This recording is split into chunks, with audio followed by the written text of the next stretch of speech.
आज बनवूया मुगाच्या डाळीचे भजे। चला। मस्त पावसाळा चालू आहे आणि इथे कुरकुरीत असे मुगाच्या डाळीचे भजे मस्त बाल्कनीमध्ये बसून खायची मजाच वेगळी आहे। तर चला मग आपण मस्त कुरकुरीत असे मुगाच्या डाळीचे भजे बनवायला सुरुवात करूया। त्याआधी चॅनलवरती सर्वांचे स्वागत आहे। नवीन असाल तर चॅनलला सबस्क्राइब करायला विसरू नका। रेसिपी आवडली तर लाईक करायला विसरू नका। चला तर आपण रेसिपीला सुरुवात करूया। मी 1 तासापूर्वी मुगाची डाळ भिजत टाकलेली होती। तर आता छान अशी मुगाची डाळ भिजलेली आहे। मी स्वच्छ धुवून ते आता आपल्याला बारीक दळून घ्यायची आहे। त्यासाठी मी इथे मिक्सरचं भांडं घेतलेले आहे। मिक्सरच्या भांड्यामध्ये मी डाळ दळून घेणार आहे। डाळ जास्त पण बारीक दळायची नाही आहे आणि जास्त पण जाड अशी दळायची नाही। असे मीडियम साईजमध्ये आपल्याला डाळ दळून घ्यायची आहे। मी थोडी थोडी करून डाळ दळून घेणार आहे। तर इथे मी अर्धी डाळ घेतलेली आहे। त्यामध्ये टाकून घेणार आहे हिरव्या मिरच्या। हिरव्या मिरच्या तुम्हाला पाहिजे तशा तुम्ही टाकू शकतात, कमी जास्त। त्यानंतर इथे मी घेतलेला आहे लसूण। हिरवी मिरची, लसूण आणि मुगाची डाळ हे एकत्र दळून घ्यायचं। असं बारीक असं मिश्रण तयार करून घ्यायचं आहे। बघा इथे एकदम बारीक असं मिश्रण तयार झालेलं आहे। आपण जास्त जाड पण नाही आणि जास्त बारीक पण नाही असं डाळीचं वाटण करून घेतलेलं आहे। आपण याच्यामध्ये काय काय टाकणार आहोत त्यासाठी रेसिपी पूर्ण बघा।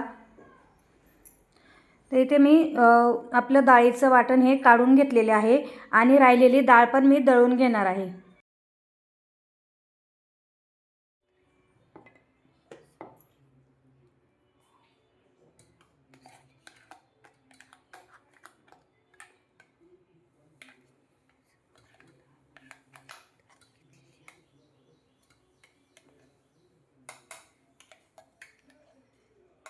तर हे बघा इथे माझी सर्व डाळ दळून झालेली आहे।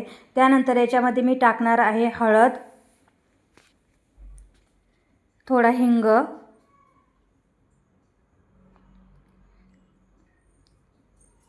चवीनुसार मीठ टाकायचं,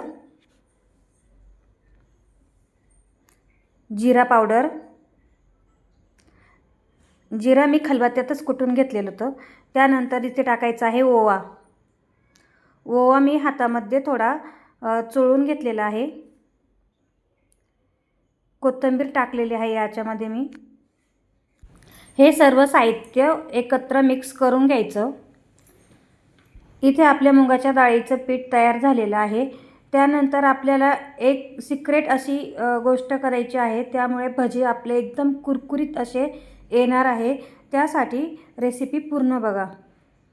इथे भज्यांचे पीठ मळून झाले आहे। त्यानंतर मी इथे गरम गरम तेल टाकून घेणार आहे मोहनसाठी। त्यामुळे आपले भजे एकदम कुरकुरीत असे लागतील आणि सोडा टाकायची गरज पडणार नाही यासाठी। तर इथे बघ तयार झालेलं आहे आपलं पीठ। चला आपण आता भजे काढून घेऊया। इथे आपलं तेल गरम झालेलं आहे, त्यामध्ये आपण भजे काढून घेऊया। तर मी असे छोटे छोटे असे आकारामध्ये भजे काढून घेत आहे।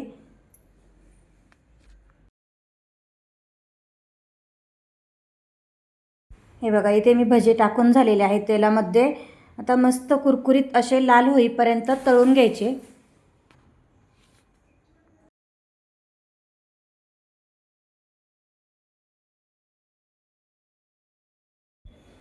हे बघा आपले कुरकुरीत असे लाल भजे तयार झालेले आहेत। तर तुम्हाला ही भज्यांची रेसिपी कशी वाटली कमेंट्समध्ये नक्की सांगा। चॅनलला सबस्क्राइब करायला विसरू नका।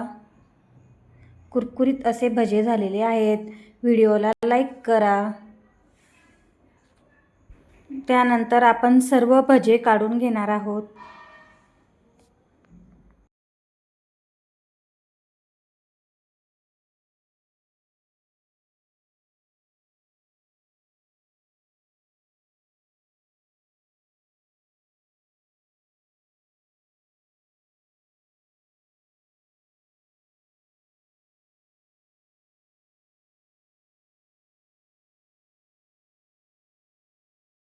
कुरकुरीत असे भजे आपले तयार झालेले आहेत। व्हिडिओ पूर्ण बघितल्याबद्दल धन्यवाद। चॅनलला सबस्क्राइब करायला विसरू नका। थँक्यू।